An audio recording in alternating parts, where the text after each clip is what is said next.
Exactly as I predicted 5 months ago, the political class, the establishment, and the media are doing everything imaginable to sabotage Brexit. So they had a by-election in Richmond, an area in London that voted 70% to remain in the EU, and imagine my shock, the pro-Remain candidate won. First off, when are we having a second by-election? I mean, that's how you want it, right? Just keep making everyone vote again and again until you get the result you want. But then the media came out and hailed it as a stunning reversal of Brexit sentiment across the entire country. Right, so 20,000 posh twats in Richmond represents the country better than 17.4 million Brexit voters.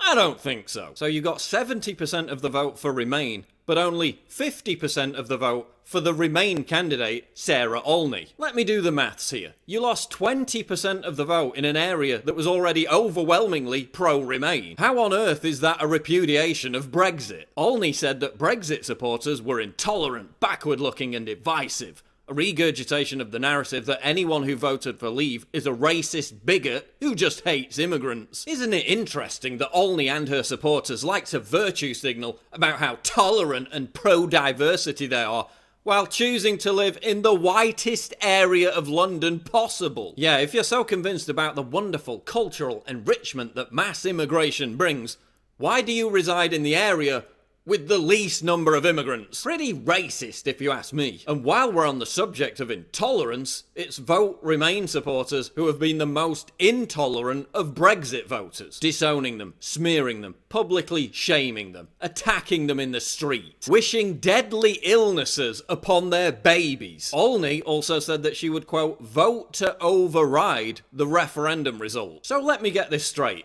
Your party has the word Democrats in its name, yet you're talking about overriding the democratic will of the British people. Yeah, that's not very democratic. Olney had to be dragged off the air by her spin doctor during a radio show because she made a complete tit out of herself, proving she knew nothing about the EU. There was no clear manifesto for what happened to, our membership of the single market, or what. Yes, there was. The Remain campaign said we were going to leave the single market if we voted out. Yes, they did. They repeatedly, every single leading member of the Remain campaign said a vote to leave the EU was a vote to leave the single market. Nothing unclear about that at all. I'm really sorry, but Sarah only has to leave now. No, she doesn't. Sarah, if you want to be elected Member of Parliament, I think you should probably be able to answer some simple questions about your policy. Can you get Sarah back on the line, please? Sorry about that. We've waited an hour.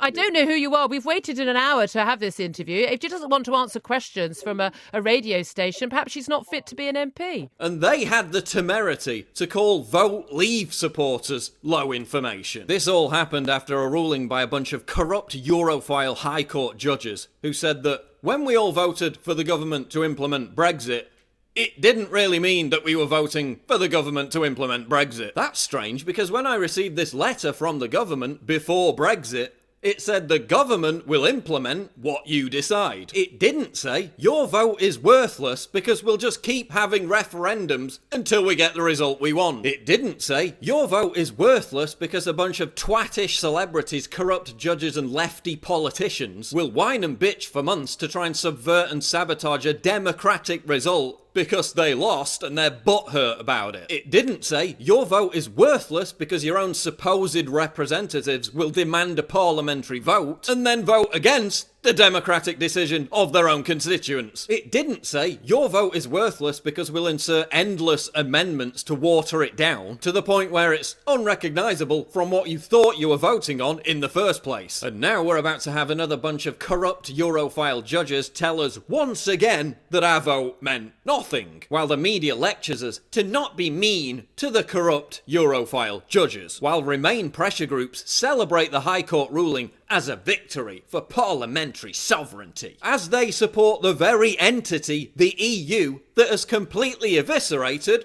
parliamentary sovereignty, while Remain pressure groups literally call themselves the People's Challenge, while shitting all over the will of the people, while super wealthy elitists like Gina Miller swoop in to save the country from the baying Brexit mob. What part of the word leave don't you understand? The baying Brexit mob being poor people across the country who have lost their jobs and seen their communities crippled because of the EU, while the media constantly invokes an MP that was murdered by a neo-Nazi lunatic to suggest somehow that Brexit supporters were responsible. Her stance on refugees and immigration attracted the attention of those with sinister, extreme views. While the media blames Brexit supporters for a hate crime wave that never happened.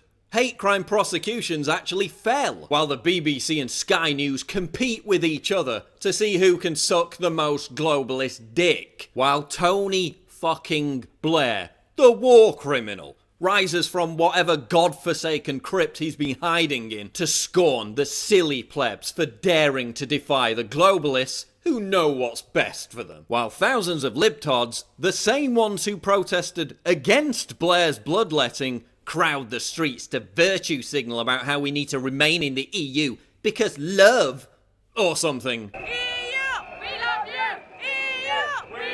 Yeah, word of advice. Attaching your political cause to an arbitrary emotion that has nothing to do with reality isn't an argument. While those same libtards side with the very multimillionaires, Wall Street banks, and crony capitalist financial institutions that they supposedly despise. If the people in this country think that they're going to be cheated, they're going to be betrayed, then we will see political anger, the likes of which none of us in our lifetimes have ever witnessed in this country. This is exactly what I warned would happen after Brexit. This is what they've done in every European country that's rejected the EU dictatorship. Just keep making them vote again and again and again. Just keep pounding them over the head with rulings, judgments and delays. Just keep pounding them with hysteria about the dreadful apocalypse that will befall any country that dares to reclaim its national sovereignty. Just keep browbeating them into submission. Well, we're not going to submit. As Nigel Farage said, if this Tory government doesn't deliver Brexit, the political class is in for a seismic shock. Things are going to be different this time.